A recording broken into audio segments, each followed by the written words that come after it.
안녕하세요. 저는 3살 된 아들 엄마입니다. 결혼한 지 4년차 정도면 제 주변을 보면 시어머니와 사이 좋은 집들이 많던데요. 저는 저희 시모와 연을 끊고 살고 있습니다.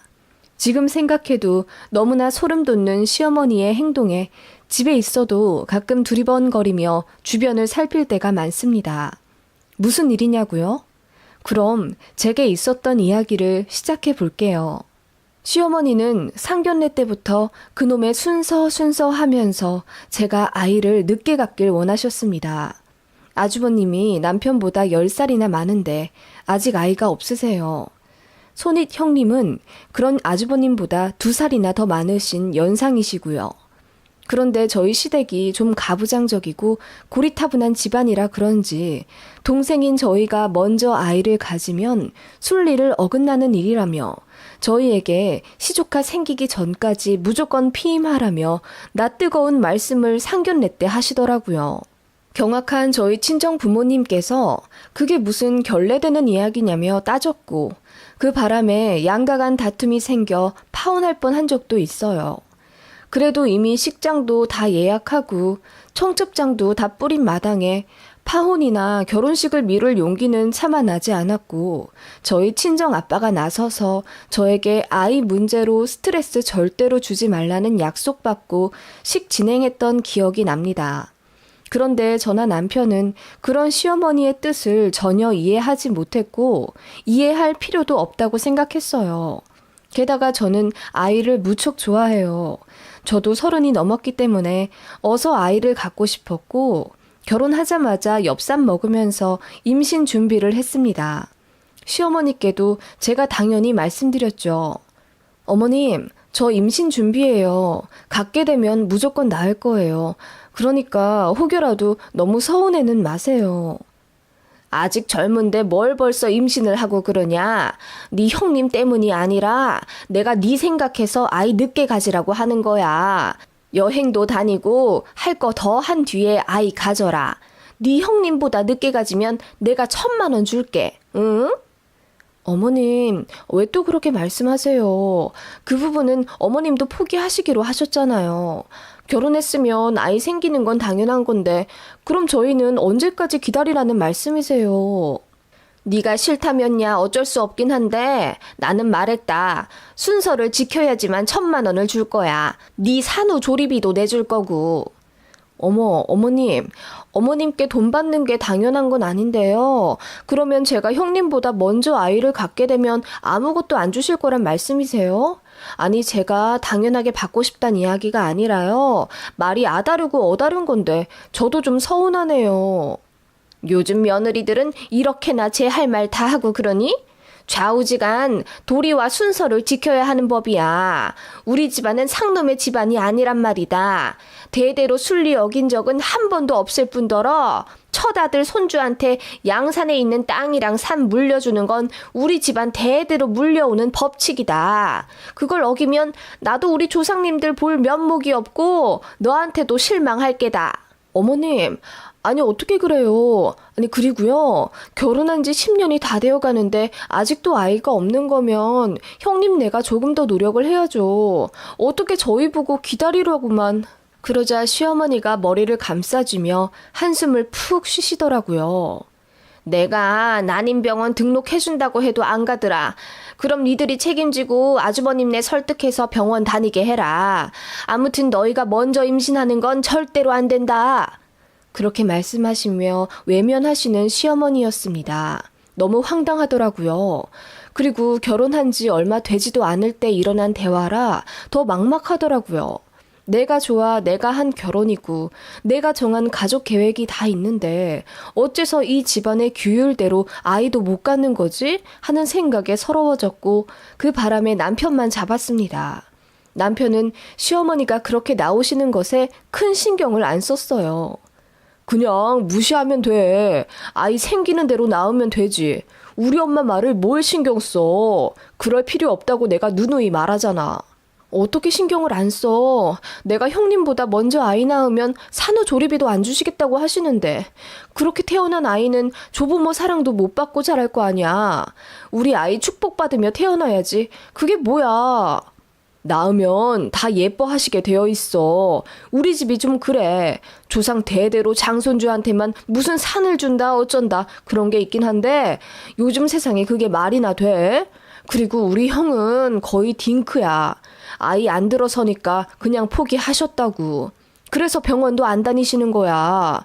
설득해봤자 소용없어. 여보도 그냥 신경 쓰지 마. 내가 다 알아서 할게. 자기가 뭘 다 알아서 한다는 거야. 아, 정말 스트레스 받아. 그렇게 저는 시어머니 때문에 은근히 마음 한구석이 내내 불편한 신혼생활을 보내고 있었습니다. 그 무렵 제 친구들은 아이 돌잔치를 하거나 하나둘 임신을 하기 시작했어요. 왠지 저도 모르게 조급해졌고 또 아이도 낳고 싶은 열망이 점점 더 커졌습니다. 그러던 어느 날 시어머니께서 저희 집에 반찬이랑 손만두를 주시러 오신다더군요. 원래는 그런 음식 잘 안 해주시는 분인데 웬일로 오신다고 하셔서 반갑게 맞았습니다. 그런데 어머님이 펼치신 가방 내용물을 보니 반찬은 없고 만두도 다 만들어진 게 아니라 만두 쏙밖에 없더라고요. 응, 너랑 만두 빚으면서 얘기나 좀 하려고 만두 쏙만 가져왔지. 집에 밀가루 있지? 네? 아, 네, 있죠. 그렇게 시어머니와 단둘이 만두를 빚게 되었어요. 어머님이 만두 빚으시는 내내 또 아이 늦게 가지라는 말을 하시길래 너무 짜증이 나던 차였습니다. 그때 만두를 찌려고 냄비를 꺼냈는데 보니까 면보가 없더라고요. 어머님이 이건 면보가 꼭 있어야 한다며 저보고 밖에 나가서 사오라고 하시기에 알겠다고 하고 밖으로 나왔습니다. 그런데 면보 파는 곳이 별로 없어서 밖에서 30분을 있다가 들어왔어요. 그런데 그 사이 어머님이 이미 만두를 찌셨더라고요.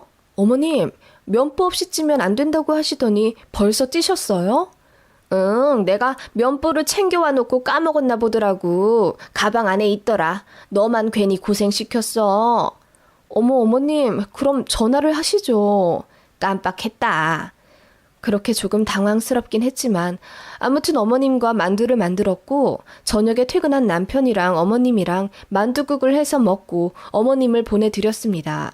그날 저녁 씻고 자려고 서랍장을 여는데 이상하게 제 속옷 정리한 게 흐트러져 있는 것 같더라고요. 저는 약간의 결벽증 같은 게 있어서 속옷을 색깔별로 그리고 기능성 소재별로 나누어서 정리를 하거든요. 그런데 좀 뒤죽박죽 엉켜 있어서 남편에게 물었죠. 당신이 내 속옷 정리했어? 아니, 건들지도 않았는데? 그런데 이게 왜 이렇게 되어 있지? 생각하던 찰나 오늘 집에 어머님만 두고 30분 정도 외출했던 게 떠오르더군요. 아무리 생각해도 어머님밖에 떠오르는 사람이 없었습니다.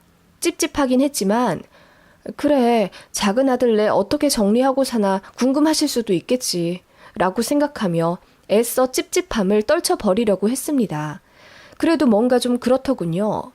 그렇게 씻고 잠을 청하는데 남편이 제 속옷을 좀 들춰보더니 이게 뭐냐고 하더군요. 그러더니 빨간 실 같은 걸 쭉 들어 올리더라고요. 이게 왜 여기 붙어있지? 하며 떼어내는데 보니까 제 팬티에 아예 꿰매져 붙어있더라고요. 이상하다 싶어서 순간 침대에서 내려와 속옷 정리함을 뒤져보는데 제가 자주 입어서 조금 해져 있는 것들마다 다 빨간 실 같은 게 붙어 있더라고요. 다 붙어 있는 게 아니라 전체 속옷의 3분의 1 정도? 보고 머리가 띵했습니다. 뭐지? 설마 어머님이 그랬다면 왜 이렇게 한 거지? 너무 이상하잖아요. 에이, 그냥 다른 빨간 옷이랑 같이 세탁하다가 올이 붙었나 보지. 너무 신경 쓰지 마. 그런가? 아니, 이런 적이 한 번도 없는데. 하면서 그 기분 나쁜 빨간 실을 다 쪽가위로 끊어냈습니다. 그럼에도 마음 한편 찝찝한 건 어쩔 수가 없었어요. 솔직히 말해서 시어머니가 의심되긴 했지만 뭐하러 속옷마다 빨간 실을 달아놓겠냐고요. 물증도 없고 그래서 그냥 넘어갔습니다. 그 이후로 며칠 뒤 남편이랑 떡볶이를 해먹는다고 부엌에서 요리를 하는데 남편이 찬장에서 그릇을 꺼내다가 어? 하는 소리를 내더군요. 이게 뭐지? 여보, 찬장에 왜 이런 걸 두었어? 하고 그 물건을 가져와 보여주는데 저는 보자마자 소름이 돋았습니다. 손가락만한 사람 인형 같은 게 빨간 실로 칭칭 동여매져 있더라고요. 제가 보자마자 소리를 질렀고 남편도 이게 뭐냐며 소름 끼쳐 하더라고요. 저희 집은 새 아파트라 그 전에 누가 살지도 않았을 뿐더러 부엌 쪽은 누가 만지지도 않았거든요. 그런데 그런 소름 끼치는 인형이 찬장, 그것도 구석에 떡하니 있다니 너무 놀랍잖아요. 아무리 생각해도 저번에 제가 집 비울 때 어머님이 한 집 같아서 제가 남편 시켜 전화 걸어보게 했습니다. 남편이 담담히 통화를 하더니 시어머니는 절대로 그런 짓을 안 하셨다는 겁니다. 모른다고만 하신다니 어쩔 수 없잖아요. 그냥 넘어가긴 했죠. 그 인형은 남편이 혹시 몰라 가지고 있으라는 걸 제가 너무너무 소름 끼치고 기분이 나빠서 바로 버려버렸습니다. 그 이후로 시어머니 볼 때마다 괜히 좀 그렇더라고요. 그런데 심증뿐이니 대놓고 의심할 수도 없는 노릇이고요. 그리고 몇 주 뒤 시어머니가 또 저희 집에 오셨어요. 제 생일이기도 하고 남편도 승진해서 축하 파티 열어주신다고 저희 집으로 직접 오셨습니다. 그런데 어머님이 또 자꾸 저를 밖으로 내보내려고 하시는 거예요. 케이크에 초를 안 가져왔다며 저보고 가져오라고 하시질 않나? 배가 아픈데 소화제 좀 사와 달라고 하시질 않나? 그런 부탁을 남편 아닌 저에게 콕 집어 사와 달라 하시더라고요. 남편이 자기가 가겠다며 일어나도 너는 할 거 있어. 이따가 식탁 좀 같이 옮기자. 하시며 남편은 힘쓰는 일 해야 한다며 기어코 저를 밖으로 내보내시려고 하더군요. 그래서 2번이나 밖에 나갔다 왔습니다. 아무튼 그렇게 파티를 하고 시부모님 배웅까지 한 후 잠이 들었는데 이상하게 뭔가 찝찝하더라고요. 그래서 집안을 다 뒤졌습니다만 아무것도 나오지 않았어요. 혹시 몰라 속옷까지 뒤졌는데 역시 별 다른 거 없었고요. 제가 예민해졌구나 싶어서 고개를 흔들며 부정적인 생각을 떨쳐내려고 노력했습니다. 그러던 와중 드디어 제가 임신을 했어요. 입맛도 없고 자꾸 눈물도 나고 생리전 증후군이랑 비슷하면서 몸이 묘하게 달라지는 것 같길래 임신 테스트기 사서 해봤는데 2줄이더라고요.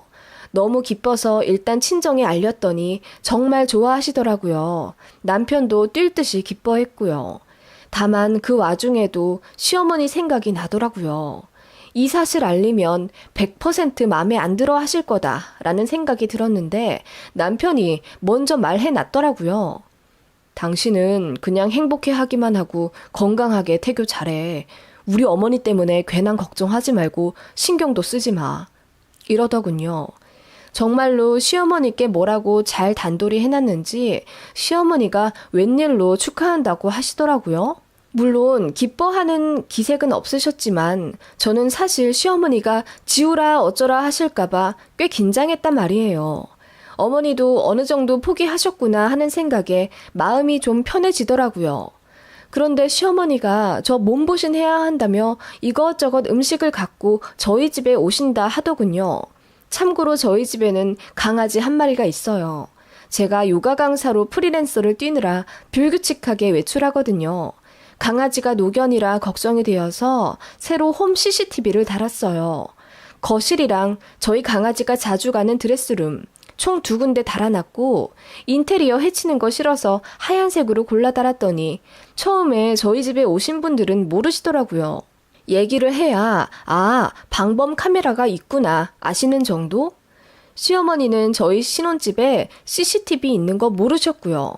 저번까지는 없기도 했을 뿐더러 굳이 말씀드릴 필요가 없다고 생각했습니다. 아무튼 어머님이 집에 오신다고 하는데 저는 요가센터에 가봐야 하는 입장이었어요. 그래서 빈집에 좀 계시라고 안내해드리고 나왔습니다. 그리고 1시간 정도 뒤에 집에 왔는데 어머님이 이미 가시고 없더라고요. 전화해보니 급한 일이 생겨서 먼저 버스 타고 가셨더라고요. 그런가 보다 하고 냉장고를 열어봤더니 어머님이 잘 정리해놓으신 반찬들이 있었습니다. 꺼내보니까 율무 팥죽이랑 율무 밥이랑 또 무슨 샐러드 같은 것도 있었는데 한약재 같은 게 뿌려져 있는 토핑이었어요. 시어머니께 전화해서 여쭤보니 몸에 좋은 거다. 상하기 전에 잘 챙겨 먹어라. 하시며 급히 끊으시더군요. 그런데 저는 율무를 별로 좋아하지도 않을 뿐더러 한약 냄새 나는 쌍화탕도 잘 안 먹는 입맛이라 별로 땡기지가 않더라고요. 그래서 남편을 줬습니다. 이상하게도 남편이 그날부터 설사를 엄청 하더라고요. 그래서 병원도 다녀왔는데 다른 건 모르겠는데 평생 문제없던 혈압이 엄청 내려가 있다면서 약을 지어왔더라고요. 그냥 승진하고 나서 일하느라 바빠졌기에 생긴 단순 증상인 줄 알았습니다. 그런데 시어머니가 저희 집 오셨다 간 이후로 매일 카톡이랑 전화를 하시며 저보고 그 음식 잘 먹었냐고 계속 물으시더군요. 솔직히 남편한테 줬다고 말씀드리기 죄송해서 그냥 잘 먹었다고만 말씀드리니 몸은 괜찮냐 물으시는데 제가 임신해서 몸이 괜찮은지 걱정하시는 게 아니라 꼭 떠보는 듯한 느낌이 들었어요. 그냥 사람이 느껴지는 본능 같은 거 있잖아요. 아무튼 그러고 나서 아이 둘 있는 친구랑 전화를 하다가 얼마 전 시어머니로부터 받은 음식 얘기를 했습니다. 그런데 친구가 제 얘기를 듣고 나서 깜짝 놀라는 겁니다. 얘, 임신하면 율무 절대 먹으면 안 돼. 너 그거 몰라? 아니, 너희 시어머님도 아실 텐데? 율무? 왜 먹으면 안 되는데? 야, 인터넷 쳐봐. 금기사항이야. 흔하지도 않은 율무로 음식을 해다 주시는 게 이상하다 했어. 어머님 너 유산하라고 일부러 주신 거 아니야? 너 형님보다 애 빨리 가지지 말라고 노심초사 하셨다면서. 예, 설마. 친구와 전화를 끊자마자 저는 CCTV를 확인해서 돌려봤습니다. 그날 어머님이 저희 집에 왔다 가신 날이요. 보니까 제가 나가고 얼마 안 있다 어머님이 들어오셨고 오시자마자 화장실에서 손을 씻으시더니 부엌으로 가서 반찬들을 냉장고에 넣으시더라고요. 거기까진 좋았는데 거실이며 부엌이며 여기저기 돌아다니시며 살피시는 게 보였습니다. 부엌 쪽은 잘 안 보여서 모르겠는데 칼집이랑 밥솥 있는 쪽을 막 살피시더라고요. 그리고 나서 안방 쪽으로 들어가시는데 그 이후로는 안 보였습니다. 그렇게 안방 쪽에 한참 들어가 계시더니 20분쯤 뒤에야 나오셨고 옷을 탁탁 턴 다음 현관을 열어 나가시더군요. CCTV 확인하자마자 바로 어머님이 살펴보신 부엌 쪽을 샅샅이 살폈습니다. 그리고 저는 충격을 받았어요. 칼집 밑에 무슨 부적이 있더라고요. 보자마자 소리를 지르며 던져버렸고 밥솥 쪽도 살펴보니 그 밑에 저번에 봤던 그 손가락만한 인형이 또 빨간 실로 동여매진 채 있었습니다. 그거 보니 눈물이 줄줄 나오더라고요. 너무 무서워서요. 그래서 남편한테 전화 걸어 울고불고 자초지종을 얘기했더니 본인도 경악하면서 자기가 알아보겠다 하더군요. 그렇게 저녁에 들어온 남편이 고개를 푹 숙이며 미안하다고 하더라고요. 조만간 시어머니가 직접 와서 사과할 거라고 하길래 그게 무슨 뜻이냐고 했습니다. 그랬더니 이어 말하는 남편의 놀라운 말. 엄마가 친한 무당이 있는데 거기서 쓸데없는 얘기를 듣고 오신 모양이야. 우리 애기 떨어지라고 글쎄. 뭐라고? 아니 그게 무슨 말이야? 너 괜찮아? 너 충격받을까봐 더 얘기 못하겠어. 뭔데? 빨리 말해봐. 그랬더니 남편이 주저주저하며 이야기를 하더라고요. 저 임신했다는 사실을 시어머니가 알고 나서 사실은 엄청 노하셨대요. 그런데 남편이 제겐 말하지 않았답니다. 시어머니는 이건 절대로 있어서는 안 될 일이라면서 무조건 아이를 지워야 한다고 난리를 치시는 걸 남편이 화를 내며 뭐라고 했고 기가 죽으신 어머님이 본인이 할 수 있는 방법을 총동원해서 아이가 떨어지게 하고 싶으셨답니다. 그래서 친한 무당에게 찾아가 제 뱃속에 아이가 없어지도록 부적이랑 인형 같은 걸 받아와 저희 집에 갖다 놓으신 거라고. 그것만으로는 마음이 안 놓여서 임신했을 때 먹으면 유산한다는 율무랑 한약재 같은 걸 어디서 불법으로 가져오셔서는 저 주신답시고 음식에 넣은 겁니다. 그 재료는 알고 보니 출처 불분명한 약재였고 장기적으로 먹으면 건강에 치명적인 손상을 입히는 재료였다네요. 남편이 설사했던 것도 그 이유였고요. 그리고 제 속옷에 붙어있던 빨간 실이랑 찬장에 있던 인형 역시 그것도 시어머니가 한 짓이랍니다. 그렇게 하면 임신이 안 된다는 속설이 있어서 저번에 저 만두 때문에 면보 사러 갔을 때 그렇게 다 달아 놓으신 거라고. 얘기 듣자마자 현기증이 날 정도로 충격 먹었어요. 어떻게 그러실 수가 있지? 진짜 너무 열받고 화가 나더라고요. 그 사실은 저희 친정에게도 알려져서 저희 부모님이 시어머니에게 전화해서 엄청 따지셨습니다. 양가 간 큰 싸움이 되어버렸고 시어머니는 저에게 사과하러 오신다더니 결국 안 오셨어요. 사실은 저에게 미안해하지도 않으셨던 거예요. 제가 먼저 약속을 어겼다고요. 너무 어이없고 소름 끼치지 않나요? 저는 어머님이랑 대면하기도 싫고 목소리 듣기도 싫긴 했어요. 그래도 이건 아니다 싶더라고요. 그렇게 남편이랑 시어머니랑 대판 싸웠고 결국 연 끊고 살기로 얘기가 됐답니다. 아이 낳아도 절대로 안 보여주겠다고 선언하고 나와버렸대요, 남편이. 남편도 그런 어머니에게 너무 질리기도 했고 저한테 무지 미안해 했거든요. 시아주버님네도 뒤늦게 사실 알고 찾아와 본인들 때문에 되려 저만 피해봤다며 미안하다고 하시더군요. 아이 포기한 거 시어머님이 아시면 뒤로 넘어가실 것 같아서 말 못했는데 그래서 일이 이렇게 된 것 같다며. 솔직히 다른 사람들이 무슨 죄겠어요. 그런 못된 맘을 먹은 시어머니가 잘못하신 거죠. 그런 일이 있었지만은 뱃속의 아이는 무럭무럭 자라나 주어 너무 고마웠습니다. 그렇게 떡두꺼비 같은 아들을 낳아 잘 키웠습니다. 시어머니는 제가 아들을 낳았다는 이야기를 듣고 나선 다시 저에게 사과하겠다는 빌미로 슬금슬금 연락하려 하시고 남편에게도 용서해달라 하셨다네요. 그런 시어머니를 남편이 칼같이 쳐내 절대로 못 본다고 큰소리 쳤더니 시어머니가 엉엉 우셨다더군요. 나중에 형님에게 듣게 된 사실로는 시어머니가 제 속옷도 하나 훔쳐다가 형님 옷장에 넣으셨다더라고요. 그렇게 하면 임신 복이 형님에게 갈 거라나 뭐라나. 진짜 소름 끼쳐요. 어떻게 그러실 수가 있는지. 시어머니는 지금쯤 후회하셨을까요? 이렇게 예쁘고 건강한 아들 얼굴을 보면 시어머니를 절대로 용서하고 싶지 않습니다.